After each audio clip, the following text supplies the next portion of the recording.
Good morning, everybody. Hopefully it will stay good morning. Today is the day, hopefully. Got a few little things to do. I'll show you guys what I'm talking about. Then we can get seed, get fertilizer mixed up, and get going.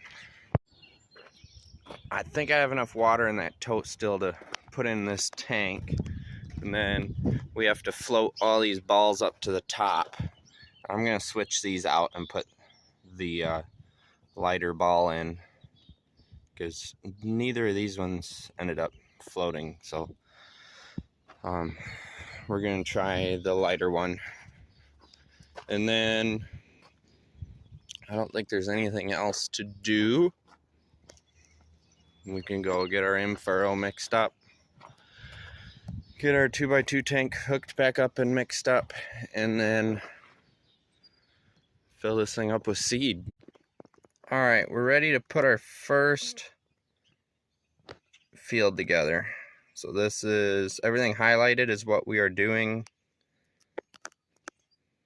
minus these foliars. That's gonna be later. So that's what it looks like. And so I went through and broke it all down, and we have totals on the back for everything. So right now we're gonna work on the 2x2. So I need 3 gallons of boron. We're gonna pump the water and sidekick in, and while that's inducting, we'll dump the boron in through the top, I think. So we'll use some of the jugged boron because that's not very much, and then go from there. There's our 100% chelated boron. Leave that there. Go ahead and start our little trash pile. It'll grow throughout the season. So we need the full 2.5 out of that one, and then a half a gallon out of that one. And now we come over here, get our inductor opened up. What was in here last? Cintos, so that's safe. All right, so now we need this tote, cord out of the barn. I don't have good power on the outside of this barn yet. Put that in there, kick it on. Here we go. Oh. That should be all right. It's in the 2x2. It's just a little bit of Liberty left from in the pump, but it should be very heavily diluted, and there was like a cup of it, so we should be all right. So we go to 30. I don't know if you guys can see it. It says 30 gallons right there.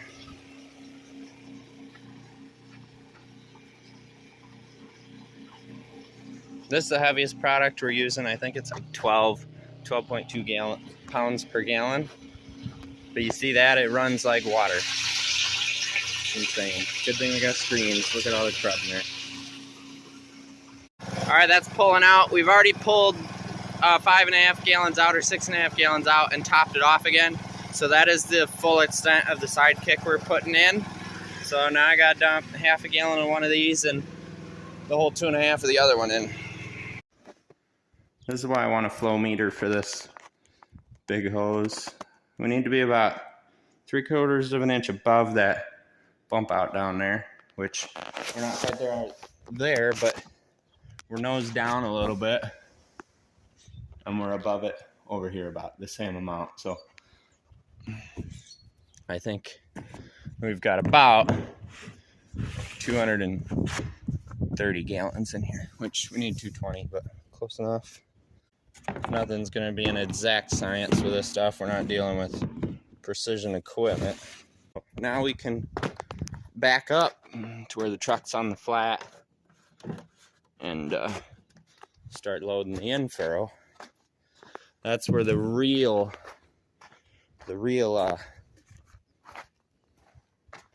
science starts. All right, airbags are holding up. Still haven't put any more in it. There's just 30 psi in them.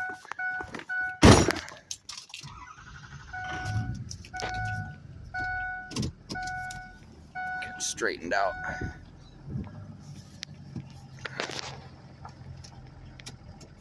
Not a lot of visibility when there's a tote on the back.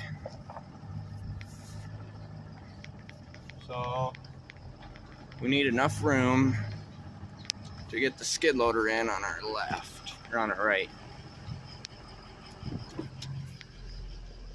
I think that's enough room, because we gotta grab that tote right there. 318/18. And we'll lift it up above the truck and put a hose on it and gravity feed it over. But let me see how much water we needed again. I think it's 22 gallons. 23.43 gallons of water. Or we can do 22 gallons of 318/18 first. The problem is, the first measurement on this is 50 gallons. I'm pretty sure there's a 25 gallon measurement behind there, but I can't see it. I think doing the 318/18 first would be easier. So we'll do that. Alright, I just got the 318/18 in. This will get easier and higher quantities when we get to bigger fields, but this is the smallest one we have, I think. So here we go. We'll bring that down now, and then get on to the fine-tune mixing. Now we're going to dump some micros in, because I need the jugs. Where's my pen at? Didn't I bring it? Yeah, it's in my pocket. Alright, so real quick, I'm just going to mark that the boron's done. Sidekick's done, water's done. And over here we got the 318/18 done. So next thing, you see 5.5 gallons of Sidekick. I need some jugs for that. I gotta read the instructions on the Intensify. That's a dry, water-soluble granule, so I gotta see how to dissolve that. We'll start with the 3.5 gallons of copper. That is right there. So we need 3.5 gallons. That's one jug and a gallon out of the next one. So we'll get that. And then we need 7.5 gallons of zinc, which is right here. And then we need 1.37 gallons of calcium. Now you'll notice calcium wasn't on the front.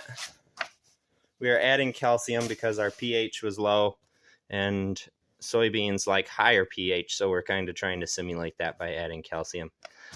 So, had our first whoopsies. Me and my stupid math.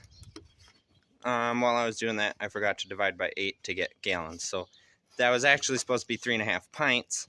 Luckily, I've only dumped the partial in. So we are doubled the amount of copper we need, but it's not going to hurt anything.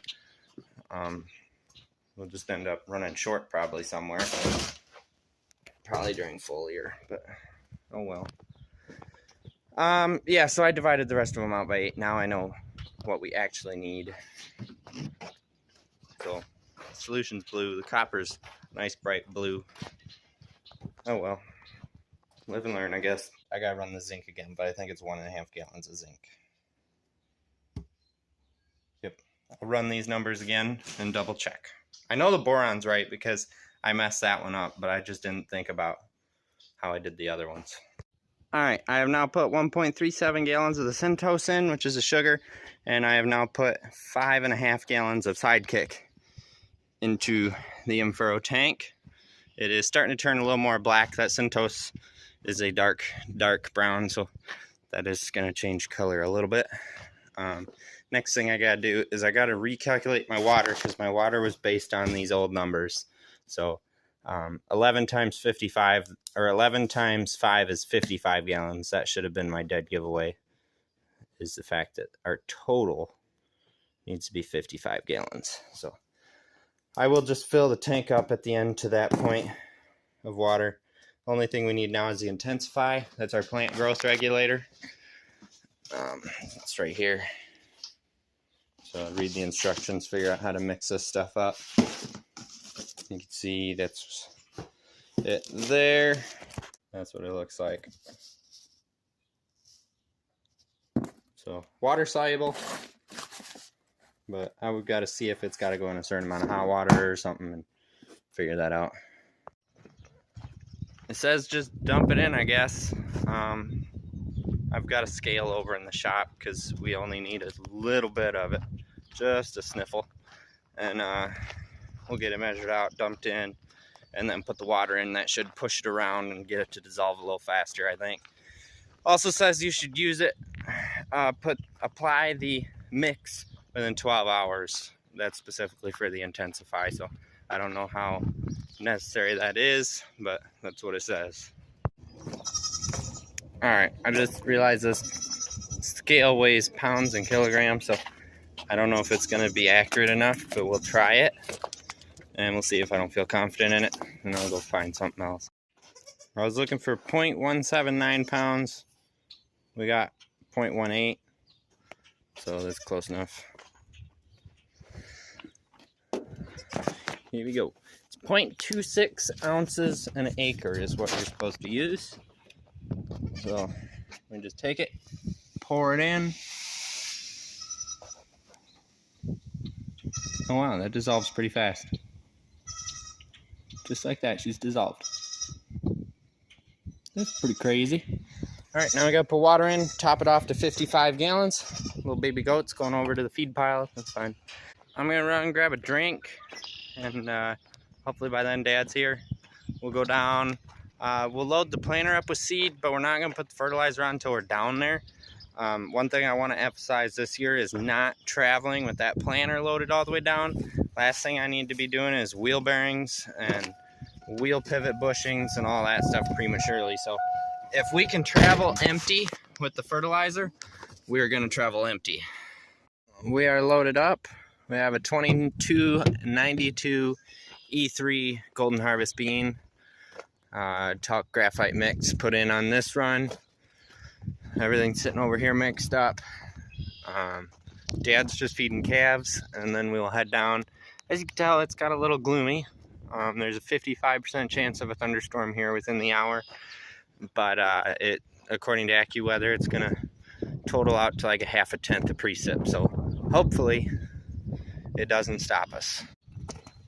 I will see you guys when we hit the field. We got to set the pressure on the 2x2. I got it close with water, but it's going to change a little bit. Water is our carrier, so it shouldn't change too much. We are set at 25 psi to get 25 gallons at 3.5 mile an hour.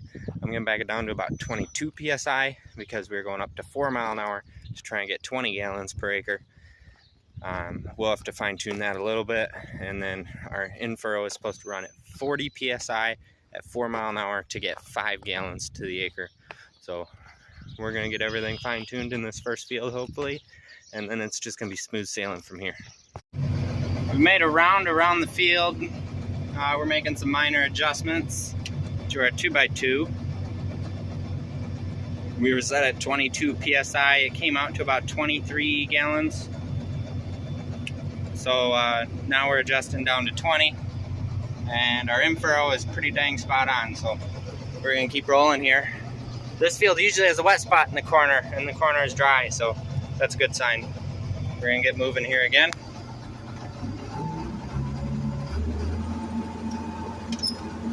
Cruising in 8th gear.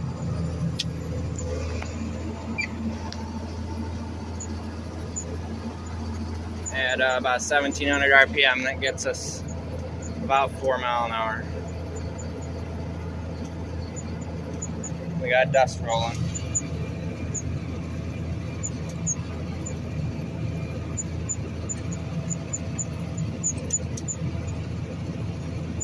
Row cleaner does a good job. Maybe we should get 5 more. Oh, didn't turn my coverage on. We're at about 117,000, 119. We're hovering mostly around 120 population. So we're a little on the lower side than what I planned for on these fields, but I don't have the book, and I gotta go get it to adjust my pop. I just got out, did a check on my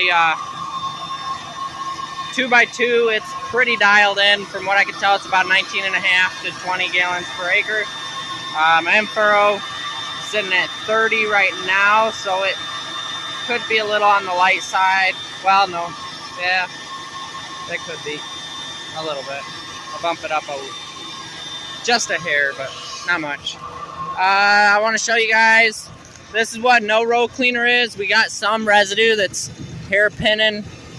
We got some beans staying on top of the ground a little bit. And then we got row cleaner.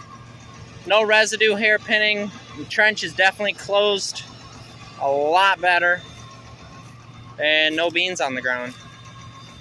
that could be a factor to go into whether we put row cleaners on this sucker next year. But this stuff seems to be blowing back over. That's a pretty dang good job, though.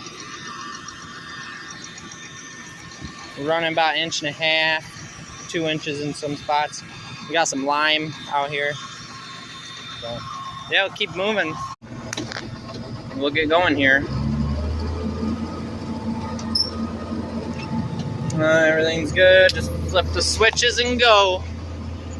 Woo! So you put a row of corn right down the middle of the hood. That puts all your rows exactly in between the corn stalk rows from last year. It works pretty good. This thing fluctuates a little bit. I'm gonna give it a little nudge up. But for the most part, we're gonna leave it the same. Population still holding. Want to be a little higher than that, but like I said, we'll adjust it on the next one. My main focus today is the fertilizer. And I moved this sprocket and I went from 118 to 160, so I moved the wrong sprocket. So I moved it back, and I'll figure that out later. Not a big field. 30 feet makes it look small. Used to be a hay field when we were a dairy farm, yeah. There's some dust though. I think we're blowing that lime around. Talc and graphite too like to get sucked out. There we go, first field done, 10.7 acres, just call it 11 even. I got check, we'll go around, lower the planer down, and see what our numbers look like. It looks like I'm a little light on M-furrow. 2x2, I'm pretty dang close. The right side there is almost empty, or could be empty. And that side's got maybe 15 gallons in it, so we're within a gallon on our 2x2. But Dad's here, so we'll pull around there, see what he's thinking. I got that one little leak I should address, and then we'll see about diving right into that 15 over there. That feels good. A little less stressful as far as rate control goes than I thought it would be. Oh, shut up. You're not even on a field.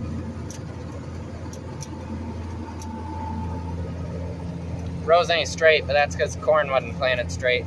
I gotta follow the corn rows. There's the row cleaners. I'm having a little issue. I've had 2 of them so far where my gauge wheels have not got the proper clearance and they filled with mud and started pushing. So hopefully we're zeroing that issue out pretty quick. We're opening up the second field now. Kind of out a little bit farther from where I want to be, but looking good. Got our M-furrow up a little bit. It jumped a little more than what I wanted it to. There we go. So we're getting everything dialed. We're rolling. Full speed ahead, baby. Full speed ahead. This is a wet hole. It's dry. That's unusual. All right. Let's do this. We're into the variety that didn't roll down flat. We're not coming across any issues yet, but there's enough of them laying flat that I think it's fine. We're 9.4. We're really almost 10 acres in. I missed a pretty good section when it came to mapping, so there's a few spots that are missing. But we're closing her up. Running about 45 to 46. See it flash 47 every once in a while on the M-furrow now. Trying to get that dialed in yet. I think the 2x2 is pretty close. We'll see once we get towards the end what we got to do with it. But yeah, still playing beans. Doing a pretty good job. See if we want to keep going after this field.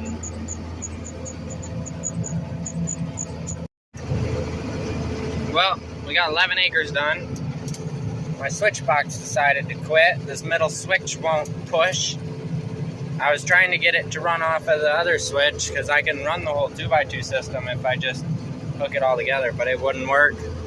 So we're heading up to the farm. I'm gonna try and find a switch to put in here and we'll keep going, hopefully. Well, fancy switch box was nice while it lasted. Now we got a little switch for our third function. Oh well, that's why I can't have nice things. Well, we're back to it. 4 acres left. We'll get it done. Get our final calibration for this field. It looks like we're going to be light on the M-furrow again. I've turned it up. Yeah. I've turned it up, but it's not enough, I guess. Well, looking at the weather, I could go out and do another one. That's 28 acres for the day. I do have a couple little things that need to be taken care of on the planter. They're not like full-blown stoppers as far as planting goes, but they're things that I'd like to have fixed. We need the skid loader for seed. Dad's cleaning the barn out right now, and then need to get the seed tender hooked up. So I guess we'll get that hooked up and ready, because there's 2 bags of beans left. Everything else is in boxes. Everything's still a little light as far as rate goes. I'm basically going to be back to where my 2x2 was set at last year for 3.5 mile an hour at 25 gallons, I think. My M-furrow, I was up to 45 in the last field, but I turned it up later than I thought I did. I thought I had it turned up and look over and it was still 40, so I turned it up. So we may run for a little while longer at 45. I may just end up turning it up to 48. Trying to get this M-furrow dialed in, because I don't want to have a bunch of acres that I have to come in and correct with foliar later. But if I have to, I have to. You know, there's not much I can do about it, I guess. But now, 2x2 is pretty dang close. That 15-acre field started at 300 gallons. Now we're at like 22 gallons on each side. We're getting close, but we're not there yet. I'm gonna work on this because there's a leaky fitting right there, and if I don't take care of that, all my fertilizer will be on the ground when I come back to it the next time. So I cannot believe how warm it is out here. I'm not joking when I say it was 80 degrees earlier. It's still upper 70s now. It's 6 o'clock on April 18th. That's nuts. But anyway, what I'm gonna do, I backed the planter in the barn and put a bucket under that leak because I tightened it and it slowed down a little bit. So then I took electrical tape and tried just wrapping the snot out of it, and it's still leaking. So there's a bucket holding it. What are you looking at? Look at them. There's a bucket holding it, but I'm trying to get a good number to come back to as far as pressure goes when we get going again on the M-furrow. Which I think may be tomorrow. We're not supposed to get a lot of rain overnight. So I'm trying to get a good number. I'm gonna grab a jug and jug off a gallon out of what I have left over and weigh it. And then I will know what my weight per gallon is to run it in the Wilger Tip Wizard, because no matter what I do, I can't get a good pressure from it. As far as I'm already higher than what Wilger says to be, and I am at 3.4 gallons per acre instead of 5. All right, so there's our magic number, 10.77 gallons, pounds per gallon. So that's what I need to have for a measurement. So I'll end up screwing around with this for quite a bit tonight, I think. I'm worried that these orifices are going to be flat out too small for corn, or we're going to end up going really slow on corn, which I don't want to do, but we'll see. We may end up ordering another set of orifices for corn planting, because ideally, once I get the 2x2 dialed in, I don't want to adjust it again, but there may be a point where we have to. So hope you guys enjoyed first day of actual soybean planting, and hope you guys stick around for the next one. I don't know if the next video is going to be planting or not, but subscribe if you want to be notified when it's uploaded, and like the video if you enjoyed it. Thank you for watching.